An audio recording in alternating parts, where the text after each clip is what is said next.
It's called Goodbye Bones. My basset hound Bones was nobody's dog. Even though I had spent good, hard-earned money for him, he did not belong to me. No, Bones was a dog of the world. He was a rover, a wanderer, an adventurer, a dog about town, a bon vivant. Basset hounds have a proclivity for following scent. Once the scent takes over, they become oblivious to all prior commitments and commands, and Bones was no exception to the rule. At first, I thought this lust for wandering was due to his sexual nature, because Bones was truly one of the horniest dogs that ever came down the pike. But then I realized that it might be due to his ground to, as my son would say, wiener approximation, because you see, it was not only Bones's ears that dragged along the terra firma.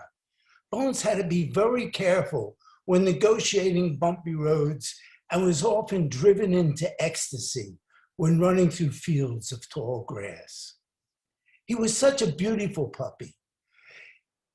He was like Disney's Jumbo, the flying elephant. He was all ears. And when he was young, he would trip over those ears. And I used to carry him from place to place to keep him from making those incredible three-point landings. He grew into a big dog. He was big of voice, of chest, of paws. He weighed over 75 pounds in his prime and was considered by connoisseurs of the breed to be a fantastic specimen. He had the jowls, the sad eyes. He looked a lot like the great English character actor Charles Laughton, stodgy in English. But his looks belied his lust to wander and to follow scent. And yet it was this need to follow scent that drove us apart. Our house was perfect for Bones. And let me say that Bones was like Houdini. He could get out of anything. If you opened the door, he was out. If you opened the window, he would climb out. If in the backyard, the fence, nothing could hold him. And he took the back trails down to his favorite spot, the Valley Green Inn, where he would lay on the steps of the Valley Green Inn, and the owner loved them. The chef created scraps de la beau in his honor. He would walk the terrace collecting tidbits like a maitre d' collecting gratuities. In the winter, he would trek down to the inn and lay in front of their fire. And then at 10 o'clock, when the inn closed, they would kick him in the butt and shut the door and tell him to go home. And sometimes he actually came home. But a lot of times he would go up to the avenue, to places like Towie's or the Chestnut Grill, to drink with the boys. The boys would put plates of beer on the ground, and they would laugh as he lapped it up, and he would howl when they laughed, and it was just fantastic. And then he would come home at 2 or 3 in the morning and bark, and I'd get out of bed and let him in. I tell you, this dog had a fantastic life. Now, there were 3 things that set Bones apart from all other dogs. First of all, he was the only dog in the United States of America that can make a telephone call. And he made about 50 of those calls a year. When they kicked him out of the Valley Green Inn, and he was too tired to go to the avenue and drink with the boys, and he was too tired to walk up the hill at our house, he would go to the payphone next to the inn, and he would bark until somebody came over and read his tag and called us. I would go down to pick him up. I just wanted to get him in bed early. 2, and this is incredible, beautiful women loved Bones. They would take him home. They would invite him in. They would let him sit on the sofa. They would scratch his stomach and feed him bonbons. Is it any wonder he didn't want to stay with me? And 3, If you open the passenger door to your car, Bones would hop in. He loved to ride shotgun. And when that happened, he would be gone, 2, 3 days at a time. And when that happened, my 5-year-old son would say, "Is Bones lost, Dad?" And I would say, "No, Bones, basset hounds can't get lost. Their scent of smell is so keen that they can follow their scent home. But if you put them in the car and you drive them away, then they're gone." I would have to go and pick them up in places like Allentown or Cape May.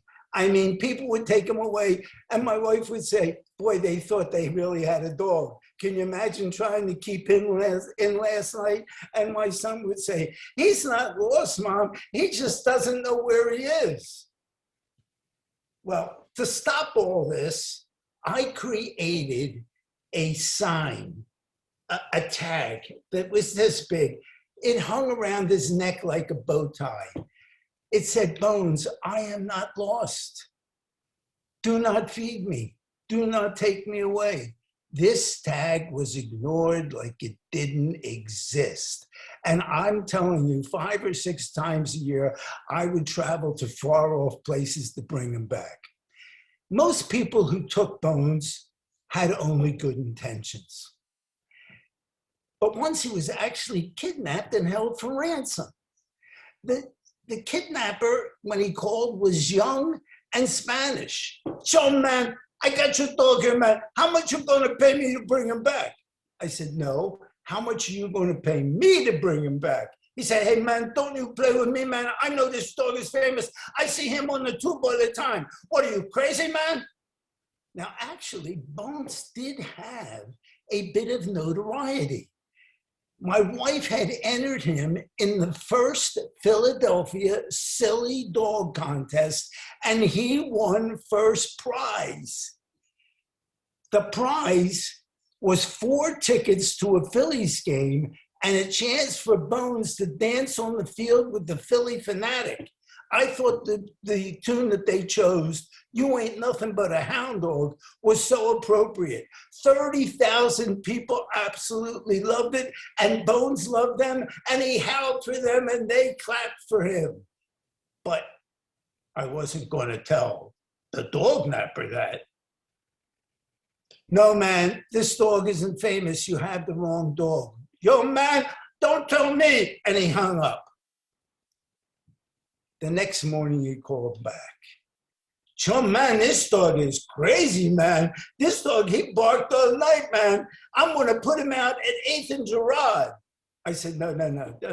Don't put him out at 8th and Girard. I'm afraid he'll get killed." I wasn't so much worried about the traffic. Bones knew how to cross the street. I was worried about the pit bulls. He could handle himself, but he wasn't a fighter. He was a lover. He was like Ferdinand the Bull. All he wanted to do was smell the roses and smell the well-scented fire hydrant. So I went down to 8th and Girard. It was a beautiful spring day. Everybody was outside. People were playing cards. Kids were playing hopscotch. When I got out of the car, everybody viewed me with suspicion. But when I said, "Has anybody seen my dog?" everybody started to laugh. "Hey, man, is that your dog? The one with the big ears and the big dick? Man, that dog, he's crazy, man. That dog, oh, man, he barked. He could sing the blues, man. I feel sorry for you. He sang the blues all last night." And it went on like that until the kid came down with Bones. I gave the kid $10 and we drove away. We drove away. The people applauded as we drove down the street. And that day, I thought that Bones had learned a lesson. I thought he had learned what an incredible life I had allowed him to live. He licked my face, and every lick was like a lick of repentance. And for 2.5 months, he was fantastic. He was one of the great dogs of all times. He would lay at your feet. He would want to be petted. He would play with the kids. But then Then one beautiful late August Sunday, he couldn't take it anymore. The aroma coming from the inn and the allocates of his many fans and walking the terrace, it was just too much for him. He couldn't take it, and he broke out, and he went down to the inn. It was to be his undoing. At the inn that day, they were having a special event. They were having a wedding. And what they had done was they took a white roller and they rolled it up the steps. And at the top of the steps was the pastor, and the two people walked down. The bride and the groom walked down, and they were standing with each other, and they were just about to say their I do's when Bones appeared on the scene. He walked up the carpet, and everybody didn't say anything. He nudged his way between the bride and the groom. He looked up at the pastor. He barked twice. And everybody thought it was fantastic. They thought it was part of the show. People started laughing and clapping. The bride and the groom actually thought that it was woodsy and wonderful. Everybody loved it. The photographer took pictures of the bride with Bones, with the groom with Bones. Everybody wanted to get a picture of Bones. There was only one person who didn't love it. The father of the bride. He was seething. He had thought that Bones had made a debacle of what otherwise would have been a fantastic and incredible ceremony. And he was on the board of the park commission and showing them pictures of Bones posing with everybody at the party. He had a law put up and a sign put up to $300 for any dog caught off leash. I first found out about it when Bones returned with a $100 ticket stuffed in his collar. Now, at that particular time, I was having problems in another part of the city. I have a small apartment building down in the Fairmount section of the city. And at that time, drug dealers thought it was an ideal location to sell their drugs. And my female tenants became worried. So I immediately called the police, talked to the captain of that particular district, and he said, I'm going to take care of it. He said, I'm going to park a car there tonight. And he said, I want you to stay by the phone in case I have to make an arrest and I need you to sign a complaint. So that night I stayed by the phone, and sure enough, there came a call from the police. But it wasn't about drug dealers on Fairmount Avenue. No, this was about Bones at the Valley Green Inn. Damn it, if Bones was going to rest his weary bones on the step of the Valley Green Inn. And it was Sergeant Spitzer, the guy who had given him his first ticket.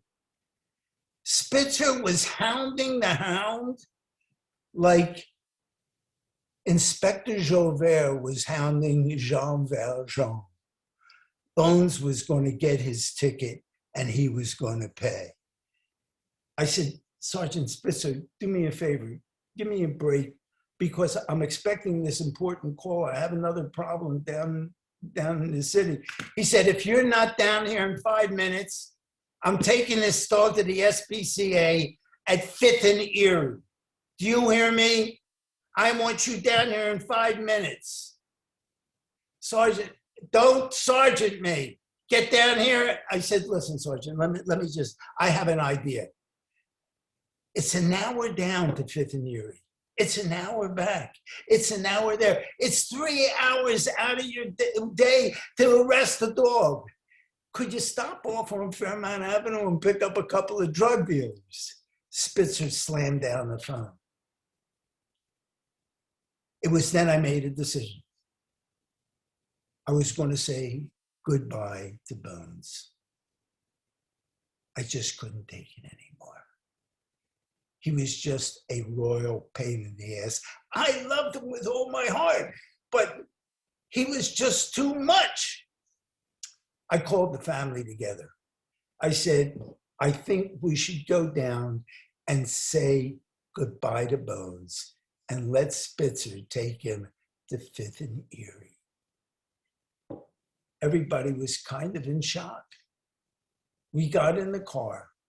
It was 2 days before Christmas. It had just snowed. We got down there and no one except Spitzer and Bones was there. Who had the dog been bothering? Spitzer was trying to get Bones into the back of his wagon, which was like trying to lift a huge rolled up rug into the back of the wagon because Bones sagged in the middle and Spitzer's own stomach was getting in the way. And he was relieved to see us when we got there. But his expression changed when we told him it was not one of retrieval, but one of farewell. One by one, we each went over to Bones to say our farewells. But then when my son went over, he went, and suddenly I realized my 7-year-old son was not the only one crying. Spitzer was also crying like a baby who had lost his pacifier. Here, after all these years of running after Bones and bringing him back, I had made the gutsy decision to let him go, and Spitzer has to go soft on me. Well, we ended up taking 2 things home, the ticket and Bones. And we made a deal and a promise to ourselves that we would never let him run again. And I began taking him on these long walks through the woods. But it wasn't enough for him.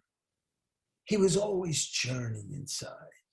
You know, once you get a taste of freedom, it's hard to let it go. He died a year later. He died on the operating table at the vet's office. We had gone down the night before to say goodbye. But then we picked him up the next day, and I had made a box for him, and we dug a hole in the backyard.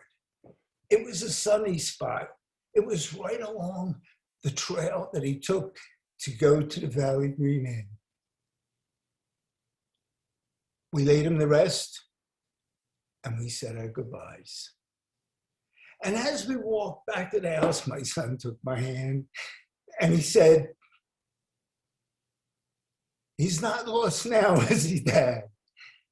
And I said, "No, boy. Now he knows exactly where he is."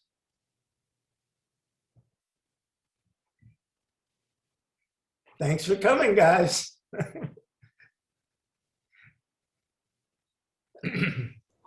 Turn.